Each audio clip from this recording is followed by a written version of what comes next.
itu berarti termasuk yang urgensi. Tapi kalau misalnya dia tensinya 200 tapi dia ada stroke-nya, terus dia ada contohnya matanya kabur, berarti itu namanya hipertensi yang emergensi. Ya, kalau dia iya, berarti kita bisa diagnosis hipertensi. Tapi kalau misalnya normal aja nih, apa namanya, nggak ada masalah, oh ya udah berarti kita balik ke sini nih. Tidak ukur, misalnya tensinya di sekitar sini 140 sampai 179 tadi ya. Terus kita langsung kita cek lagi ke kunjungan yang ketiga.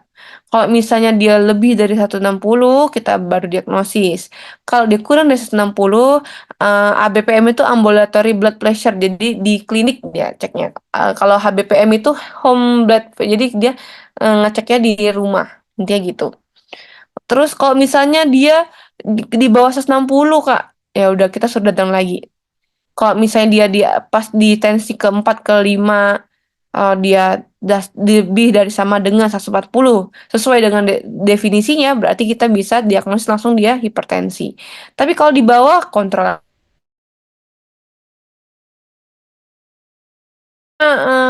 Misalnya dia ke klinik, kalau misalnya dia ada ABPM ambulatory ya tersedia. Dihitung terus kalau apalagi kalau ada HBPM-nya ya. Jadi pas dia bangun di tensi, kalau misalnya dia sudah tinggi-tinggi pokoknya ya selama ini di atas 135/55, ya udah kita boleh diagnosis dia hipertensi. Atau dia eh, misalnya dia kurang dari 135 atau 130, berarti kita lanjut kontrol aja dulu pasiennya. Oke? Jadi nggak boleh kita satu kali pasien datang langsung kita diagnosis hipertensi. Banyak ada apa namanya aturannya. Tata laksananya yang pasti, kita yang pertama kali kita harus edukasi dulu sebelum kita kasih obat. Semuanya ini harus kita edukasi, turunkan berat badan, kurangi garam, diet dan alkohol, stop merokok. Lalu kita mulai dengan terapi medikamentosanya. Kalau misalnya stage 1 tidak ada komplikasi, boleh kita belikan satu aja obatnya. Kalau misalnya dikurang dari 60, boleh pakai golongan ACE inhibitor atau ARB. Atau usia lebih dari 6, tiazid, tiazid, golongan tiazid ya.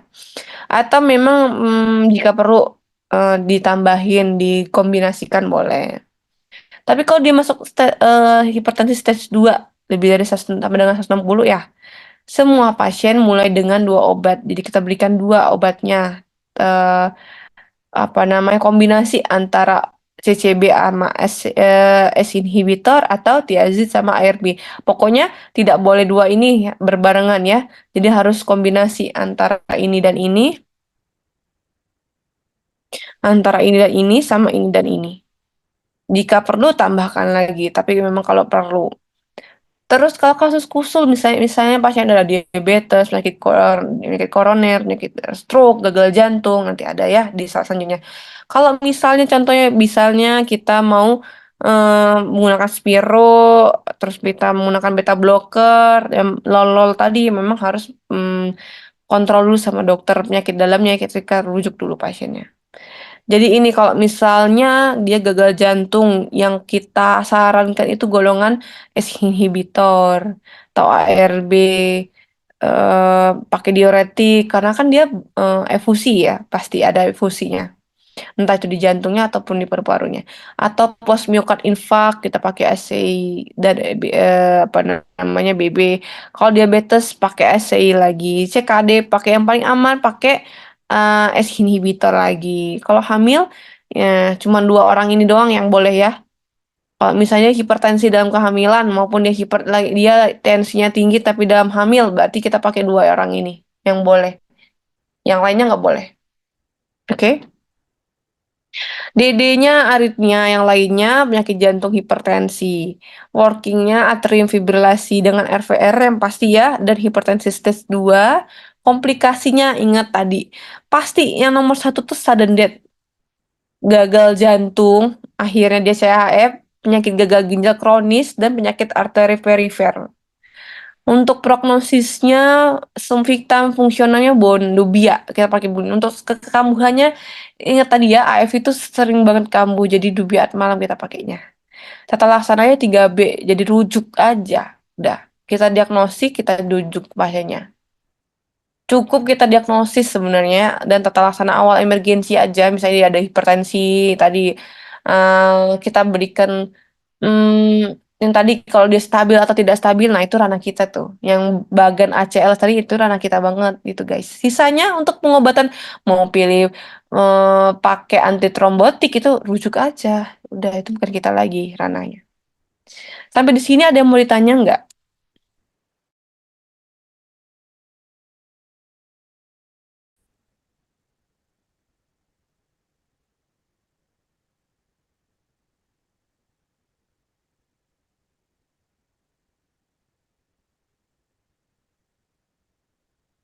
Jadi kita bahas sama-sama ya. Tuan Y 56 tahun, ke IGD sesak dan dadanya terasa berdebar-debar. Jadi sesaknya itu karena berdebar-debar tadi.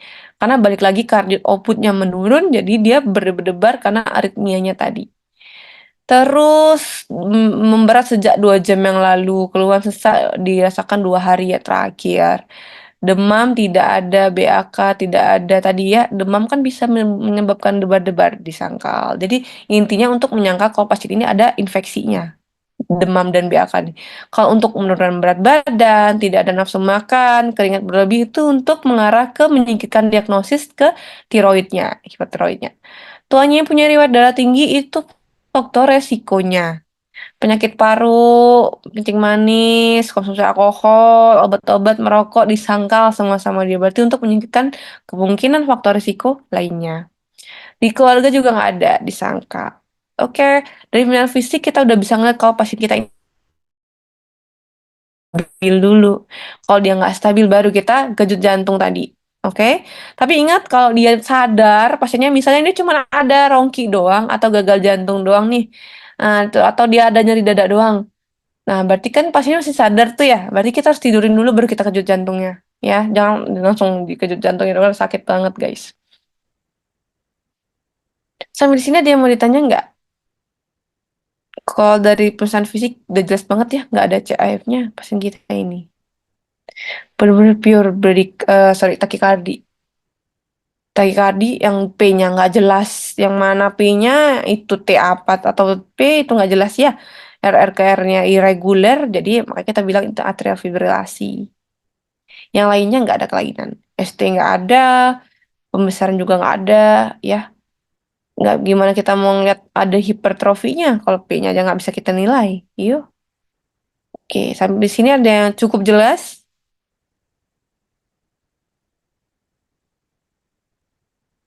atau nanti ada yang mau ditanyakan lewat chat aja? Atau kayak udah cukup Kak? Aduh, udah pusing di blog ini.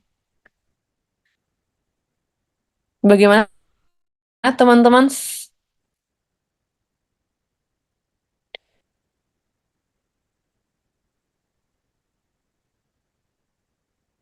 Cukup udah pusing kan? Iya bener. Ini tuh yang semakin tinggi, yang ini kayaknya stuck deh.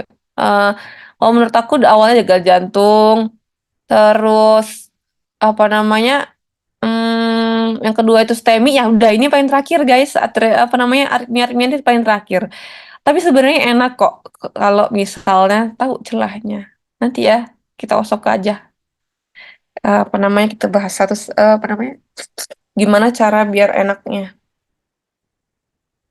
Kalau nggak ada, silakan tutup bukunya, besok dibuka lagi. Jadi memang ini harus pelan-pelan, baca lagi ya. Jadi harus dibaca-baca terus, lama-lama bisa kok diterima. Karena memang yang pusing ini adalah tata laksananya, sama baca EKG-nya. Baca EKG itu harus tenang, tidak boleh gerasak-gerusuk. Ini yang paling harus penting. Karena kayaknya di blog ini EKG banget kan, ya. Nggak apa-apa, nanti kita pelan-pelan ya. Kalau tidak ada kakak akhiri. Wassalamualaikum warahmatullahi wabarakatuh. Waalaikumsalam, makasih Kak.